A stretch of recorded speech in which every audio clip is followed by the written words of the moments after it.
இதப்பா சதீஷ, உங்க அக்கா ஃபோன் பண்ணா, அவ ஃபோன் உடஞ்சிடுச்சாம். வேலைக்கு போற இடத்துலலாம் அவளை கிண்டல் பண்றாங்களாம். சம்பாதிக்கிற பொண்ணுப்பா, அவளுக்கு ஒரு புது ஃபோன் ஒன்று வாங்கி கொடுத்துருப்பா. சரிம்மா. ஏங்க, எனக்கும் ஒரு புது ஃபோன் வாங்கி தரீங்களா? என் ஃபோன் யூஸ் பண்ணும்போது அந்த கண்ணாடி தான் உடஞ்சு போச்சுதுல, கையில லைட்டா ஸ்கிராச் ஆகுது. அதுவும் இல்லாம ஸ்கிரீனும் சரி அது தெரியவே மாட்டேங்குது. எனக்கு ஒரு புது ஃபோன் வாங்கி கொடுங்க. உனக்கு எதுக்கு ஃபோனு? இதெல்லாம் எனக்கு பிடிக்காது. அது வேலைக்கு போய் சம்பாதிக்கிற பொண்ணு, நீ வீட்டுல சும்மா தானே இருக்கிற, உனக்கு எதுக்கு ஃபோனு? அத்தை, அது என்ன இப்ப பார்த்தாலும் வேலைக்கு போற பொண்ணு வீட்டுல இருக்கிற பொண்ணுன்னு பிரிச்சு பிரிச்சு பேசுறீங்க?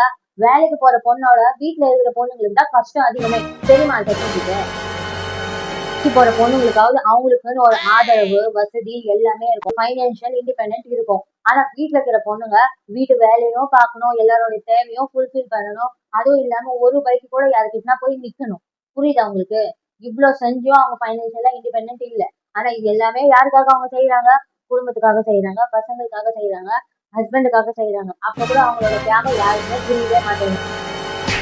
ஆனா என்ன மாதிரி வீட்டுல இருக்கிற பொண்ணுங்களுக்கு தான் இந்த பொறுப்பு, இந்த ரெஸ்பான்சிபிலிட்டி எல்லாத்தையும் எங்க தலைமையில தான் தூக்கி போட்டுருக்கீங்க. அதனால வீட்டுல சும்மா தானே இருக்க அப்படின்னு சொல்லாதீங்க. வீட்டுல இருக்கிற பொண்ணுங்களை நீ வீட்டுல சும்மா தானே இருக்கிற, வெளியே போய் சம்பாதிக்கல அப்படின்னு குத்தி குத்தி காட்டாதீங்க, சொல்லாதீங்க. அவங்க யாருக்காக வீட்டுல இருக்காங்கன்னு அதை ஃபர்ஸ்ட் நினைச்சு பாருங்க. நாங்க ஒரு நாள் லீவ் போட்டோம்னா உங்க வீடே நாரிடும்.